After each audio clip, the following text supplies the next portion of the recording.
sur le plateau de TPMO, Touche pas à mes océans. Je vais vous présenter mes invités.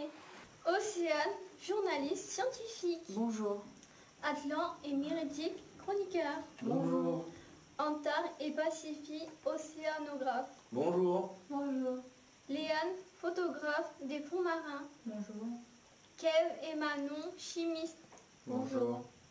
Jean-Pierre Gattuso, bonjour. Vous êtes directeur de recherche du CNRS au laboratoire d'océanographie de Villefranche-sur-Mer.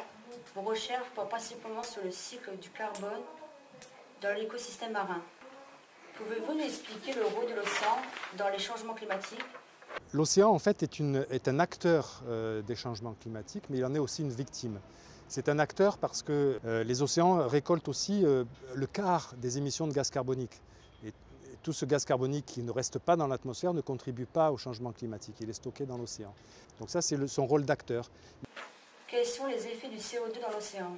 Mais c'est aussi une victime parce que chacun de ces rôles d'acteurs ont des effets négatifs sur l'océan. L'absorption de CO2 augmente l'acidité de l'eau de mer, ce qui pose des problèmes notamment pour les organismes qui ont un squelette ou une coquille calcaire, comme les coraux et les huîtres. Donc acteurs et victimes.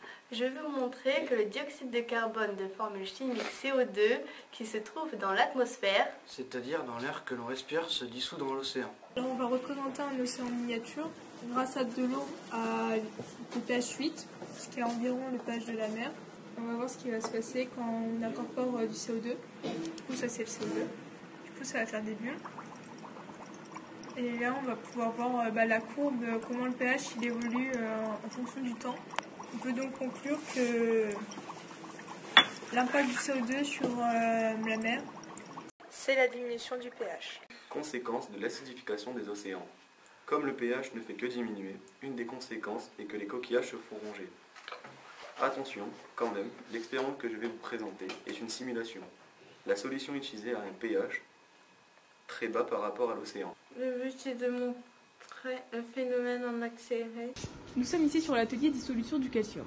Pour commencer, nous allons verser de l'acide chlorhydrique jusqu'à la moitié du tube à essai. Puis introduire un morceau de coquillage constitué de calcaire. On peut observer que la masse du coquillage diminue. L'acide est consommé par le calcaire, ce qui provoque un dégagement gazeux. Il attaque le coquillage, ce qui engendre la dissolution et la remontée du coquillage. Nous allons vous présenter la combustion d'hydrocarbures. Le gaz de combustion produit remonte le long de l'entonnoir et du tuyau pour entrer en contact avec l'eau de chaud. On observe que l'eau de chaud se trouble peu à peu, ce qui est caractéristique de la présence du dioxyde de carbone. Arrêtons de brûler du pétrole et mettons-nous d'urgence aux énergies renouvelables.